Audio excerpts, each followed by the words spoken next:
Salut, dans cette vidéo je vais vous montrer comment améliorer vos F2L facilement. Donc il y a plusieurs étapes pour améliorer ces F2L. Premièrement, la première étape ça va être de bien se repérer au moment de la croix pour pouvoir prévoir la première paire.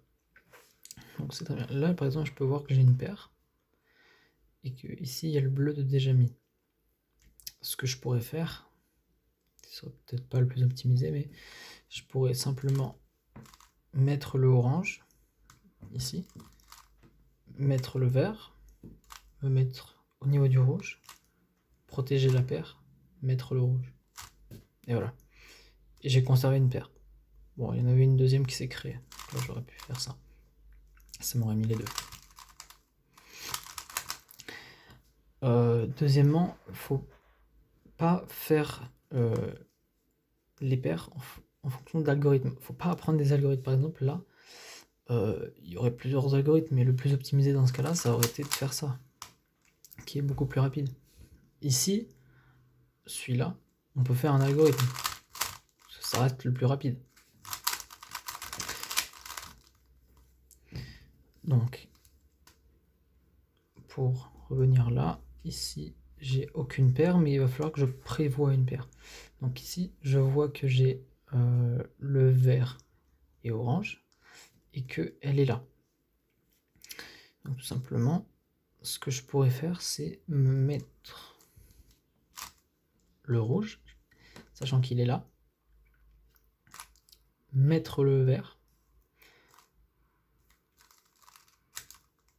mettre le bleu, et je sais qu'ils se sont mis à côté. Donc je referme, et directement je peux l'enchaîner. Et en même temps, il faut que je fasse attention à voir les autres. C'est-à-dire que là, en même temps, j'ai vu ces deux-là. Et là, j'ai vu ces deux-là. Je ne l'ai même pas inséré au bon endroit. Et il y a ces deux-là. Et là, on a celle-là qui se crée.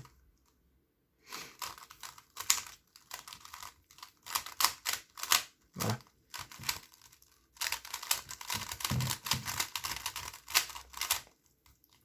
Alors, comme autre exemple, on a le orange là. On n'a rien. Ah oui, on a ça. Mais qu'on va pas pouvoir garder. Donc moi, je partirais sur ces deux-là.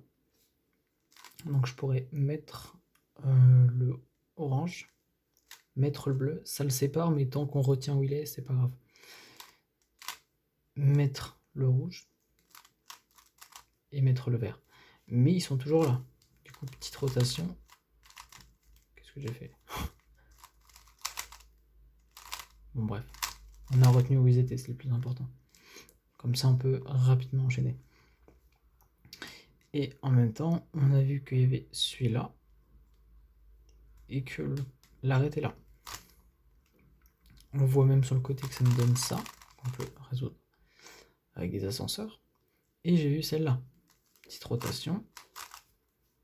On la met derrière. Et celui-là, on peut résoudre avec deux ascenseurs.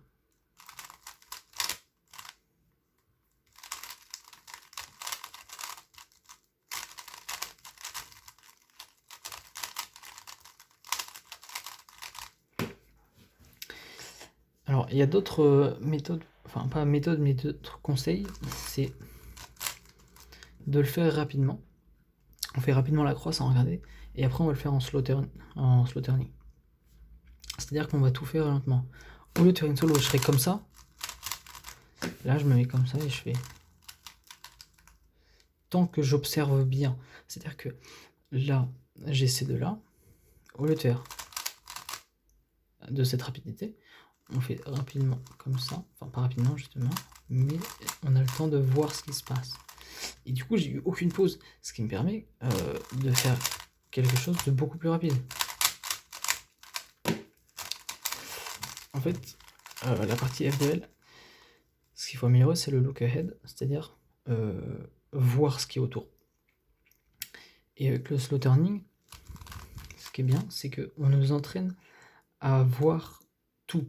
C'est-à-dire que j'ai cette paire-là, Et en slow turning, j'aurais pris comme ça, mais j'aurais pris le temps de tout regarder. C'est-à-dire que là, j'ai très bien vu ces deux-là. J'ai vu ce coin-là au début, et que celui-là, il était là, l'arrête. Du coup, quand je le mets, à la fin, je peux directement me décaler pour le mettre. Et j'ai vu qu'il y avait ces deux-là. Et la dernière paire aussi. Et ça me permet d'enchaîner très vite. Ce que je vous conseille, c'est de vous poser avec de la musique tranquillement, de mélanger à la va-vite, comme ça, de faire votre croix, et après de tout résoudre en look ahead. Enfin, pour améliorer votre look ahead en slow turning. C'est-à-dire que là, j'ai celle-là. J'ai créé celle-là. Celle-là aussi. Et j'ai vu celle-là. Et j'ai fait aucune pause. Bon, pour le reste, ça sert à rien, le slow turning. C'est que des algorithmes, il faut tout caler vite. Dernière petite transition qui peut aider. Tout simplement avant l'OLL. Voilà. Donc.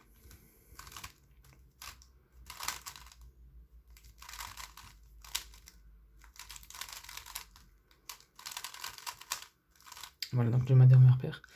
Et c'est pas le meilleur cas, ça.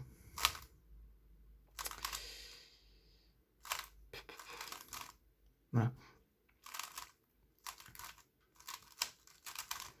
Au lieu d'insérer ça comme ça, on peut directement l'insérer comme ça.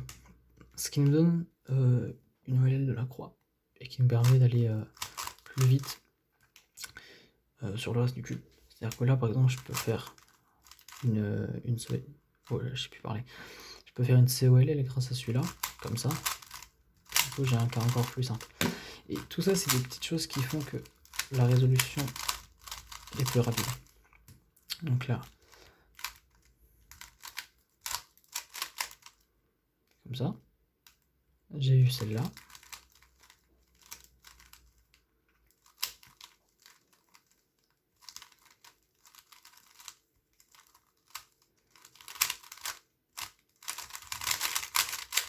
Voilà, ça c'est une résolution sans pause.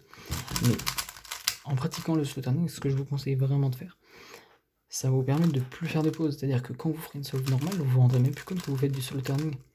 Et du coup, votre solve sera encore plus rapide.